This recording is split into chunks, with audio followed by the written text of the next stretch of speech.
Hello and welcome to week 4 of the NFL Fantasy Football season. This is Play Calling with Keenan, sponsored by Incede.ai. I'm here with my special guest, Carlin. Carlin, how we doing? Pumped.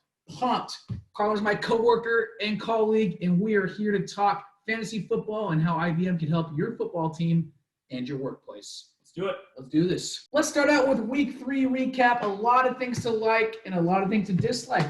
What do we like first off? First of all, number one thing that stands out, Patrick Mahomes is back. The man was on an absolute tear. A lot of people said they weren't going to be able to beat the Ravens. The Ravens were finally going to beat the Chiefs. No chance. No chance. Not when Pat Mahomes is on. He had an absolute monster week. I think he dropped 42. Really improved on his rushing, had a rushing touchdown. Just looked like he was back in Pat Mahomes form. You know what? You can always love Pat Mahomes. Don't call him Pat. His mom will get mad. It's Patrick Mahomes. Sorry, Miss Mahomes. Patrick Mahomes. But one player who's better than Patrick Mahomes is my boy, Russell Wilson. Guess what we're doing? We're letting Russ cook. Hashtag letting Russ cook. Russell Wilson has broken Patrick Mahomes' record of 14 touchdowns through 3 weeks. He is now the record holder, fastest to reach that. He is on an absolute tear. My Hawks, I'm going to say best bird team in the NFL. I'm going to say best bird team in the NFL. I love the Hawks. Yeah, MVP. I'm just a huge fan. What did you not like? What stood out? Not like Eagles fans, I'm sorry. 0-3, Carson Wentz. I don't like the quarterback situation in Philadelphia. I think that they may have invested in Jalen Hurts for a reason in the second round. Agreed. And I think that it may be time, if you're Doug Peterson, to seriously look your team in the mirror and say, what are we doing? I think it's time that if you're the Eagles, you look Doug Peterson in the eye and say, what the hell are we doing? The man punted in the overtime for a tie. He said, we could kick a 60-yard field goal, just see if we have it. Nah, I'd rather punt. The man wrote a book called Fearless. How do you write a book called Fearless and punt in overtime to give up a tie? I hated it. I think that it's time for Doug Peterson to go. Now, I actually looked up, fun fact, the definition of Webster's dictionary for fear actually is Doug Peterson. He made a fearful decision in overtime. Analytics actually say punting the ball in that situation gives you a 43% chance to lose. Now, listen, I'm an analytics guy. You can't punt. You got to go for it. He wasn't playing to lose, but he was absolutely not playing to win. I hate that. I hate it. Who do you not like for this week? What happened? Recap of the dislike. What do we get? You know, it hurts to say because I drafted him higher than people thought I should. Cam Newton, I love the man. But a theme for this week for things to not like seem to be running quarterbacks. Cam struggled against my Raiders. Gotta love him. We still got smacked. But we looked for a while like we were really going to give Cam his first showing of what a real defense looks like, which is comical because we suck. In addition to that, Lamar Jackson, horrible game against KC. It seemed like this week, after seeing how good Pat Mahomes played with his rushing attack, that you would want a quarterback that can run the ball. But the two quarterbacks that you would think are going to be the best rushers in the NFL laid some eggs. So turns out you don't want a quarterback that can run the ball. You want Pat Mahomes and Russ Wilson. I think a great lesson to learn here is don't put all your eggs on one basket that involves a running quarterback. I mean, I think you want to have diversity, you want to have balance, but at the same time, I don't love 15 attempts a game from either one of those. You want to have Patrick Mahomes and Russell Wilson. That's what I like for the week. That's what we All learned. right, let's look at the youngsters, the rookie reports, all people who are younger than you and I. How crazy is that? We can start calling these guys kids. Yeah. Oh, man, look at that kid. He's a hell of a runner, I say, from my couch with Cheetos in my hand.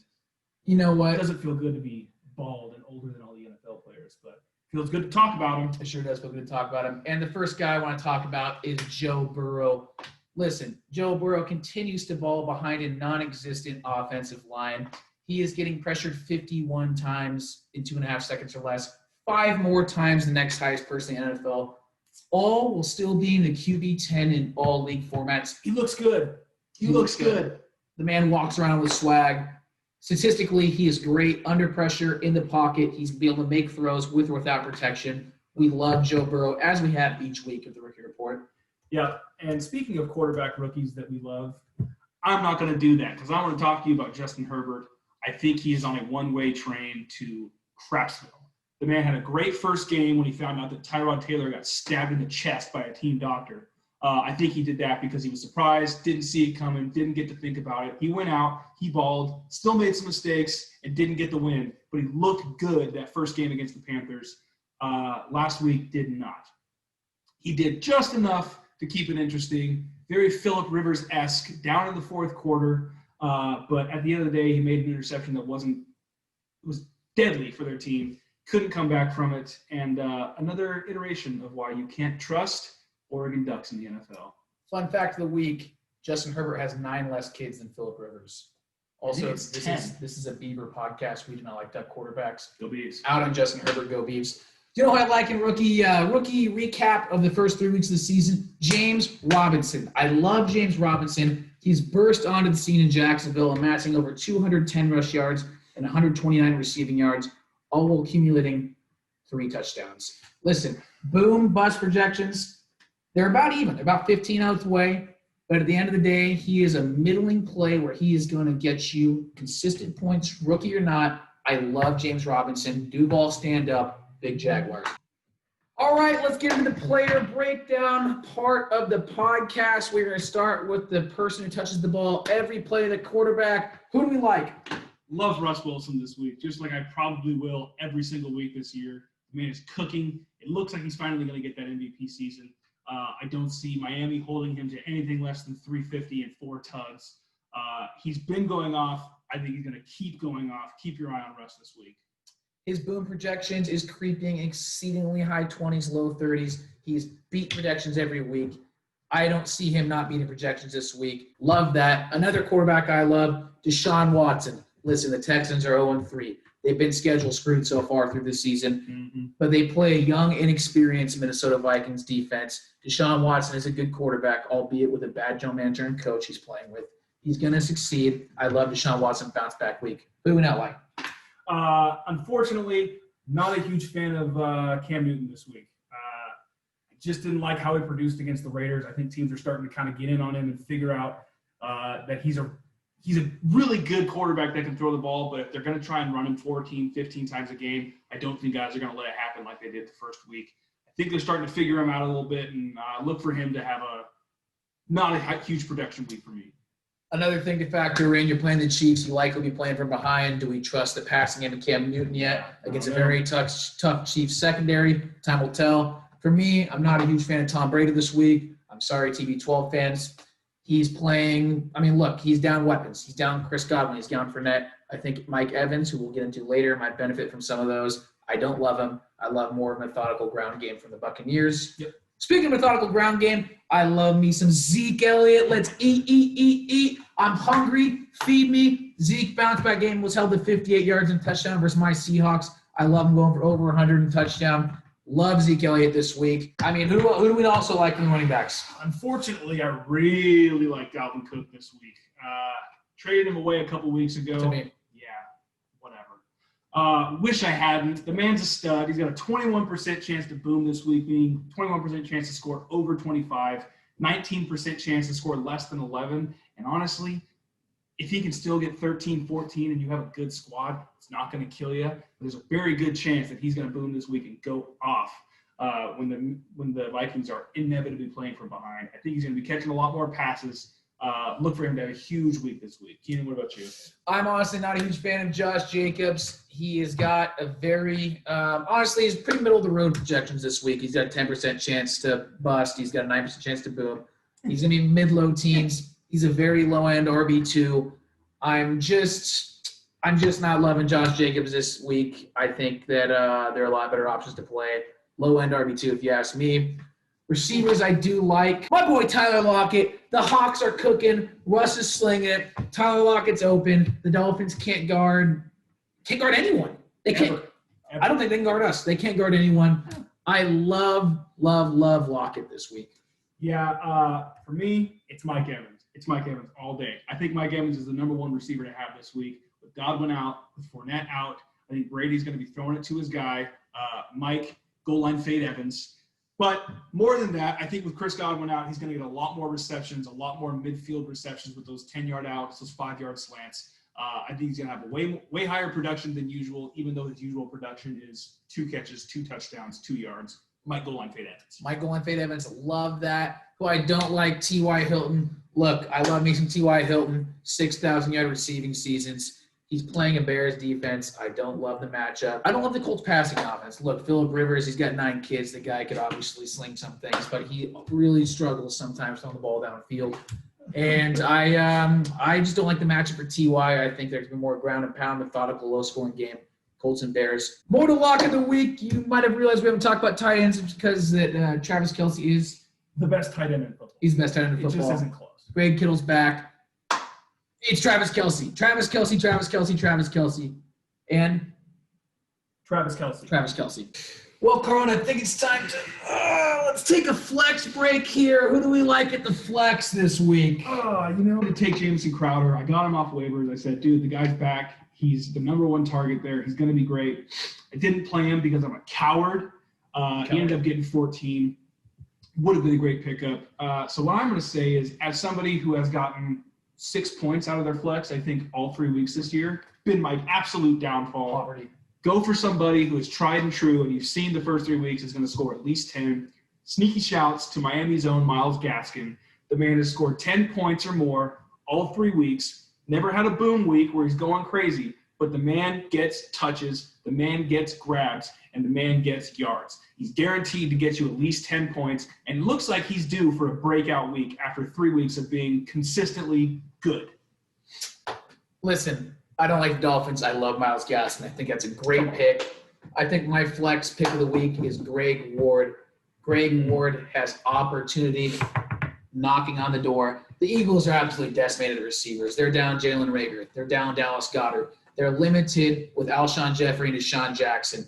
Guess what? Greg Ward coming off 8 catches. Not his huge boom potential, but his low bust potential. Mm-hmm. Only 7.2% chance to bust this week, according to IBM Watson. The 3rd lowest among receivers who were supposed to average 10 points. Very high ceiling. If you're looking for someone to start this week to get you 10 to 15 points, Greg Ward is your guy. Safe bet. Greg Ward, safe bet.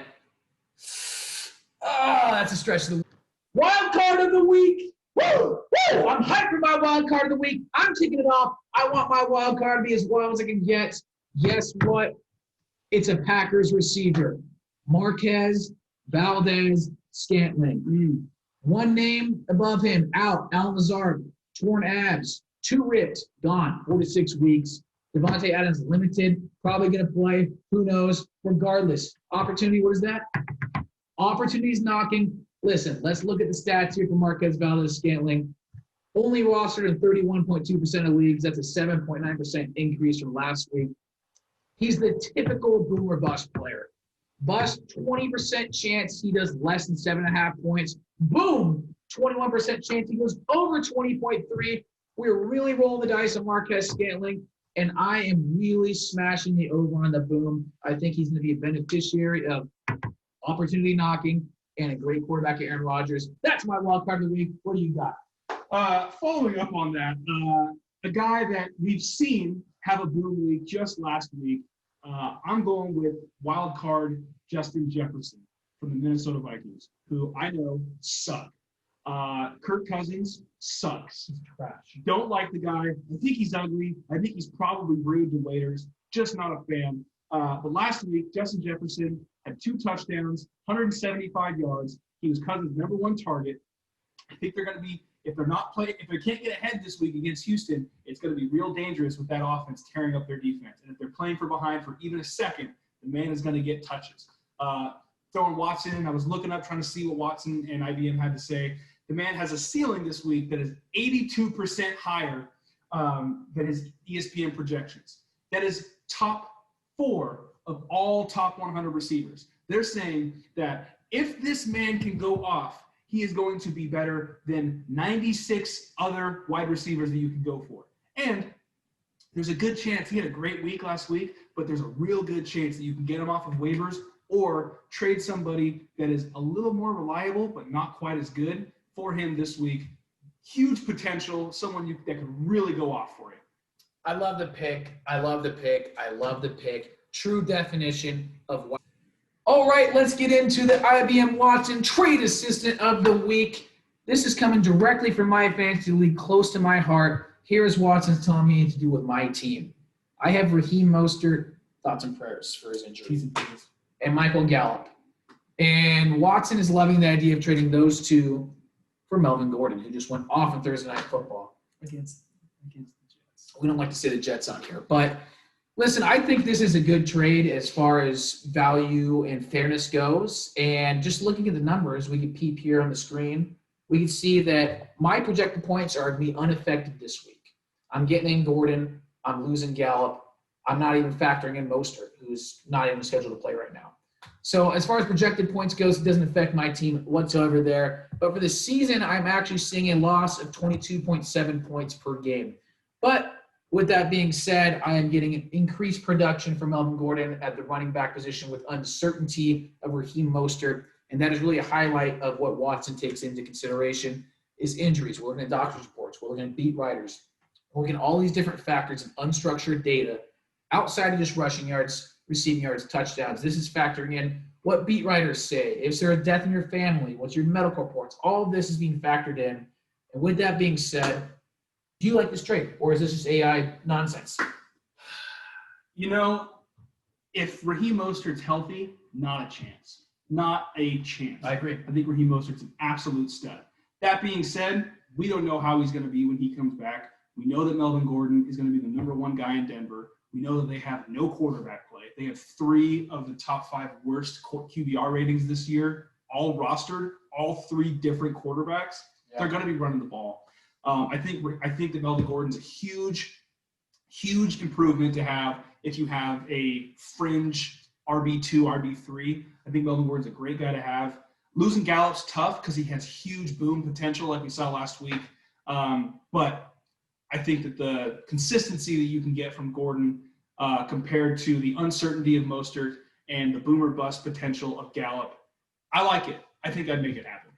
I think I did. I've submitted the trade. I will update you guys next week if that trade is in fact accepted. But I think, as far as value and fairness, which are 2 criteria that IBM is doing here, we see 4 out of 5 stars value and 4 to 5 stars fairness. I think it presents opportunities for both sides, and I like the trade of the week.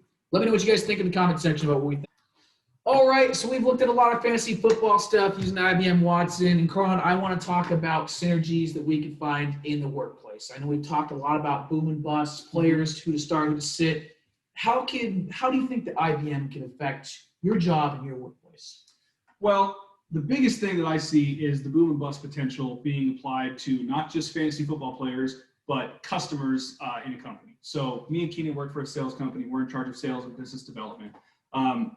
We have a list of customers that we've created and curated that are declining customers year over year from last year to now. Some of these customers had huge years last year because of a huge project that they were a part of. Some of them were just buying tons from us and nobody else. And this year, that isn't the case. Being able to go through and have an AI format, look at those factors and the things that we can't really understand, and understand why they're declining and what the quote-unquote boom potential is for these customers. Maybe the customer last year that was buying tons of stuff for small jobs and isn't anymore. We need to figure out why that is, because clearly they buy a lot of product and have boom potential. And I think, highlighting on the 100% that you nailed it. And I think we have data. We have X amount of dollars a customer spends. We have growth potential. We have market potential. But where I think that the AI technology, Incede.ai in this case, can really benefit, a business like Carlin and I's, where we're looking to grow our business and grow our customer base, is using, unstructured data. So we could look at compiling all articles on this company, all social media hits, all stock values, all of that, have that all be consolidated into one source of analyzed data. So in this case, be Incede.ai. So consolidate all that and help us make decisions every day. Because, making real-time decisions is tough. Compiling all these data takes time. We went through and compiled these lists. It takes time. Is there a more efficient way to do that? I think there is. And I think utilizing AI technologies, in this case, Incede.ai, is a great opportunity for you, not only as a fantasy football owner, but also in your workplace to grow your business.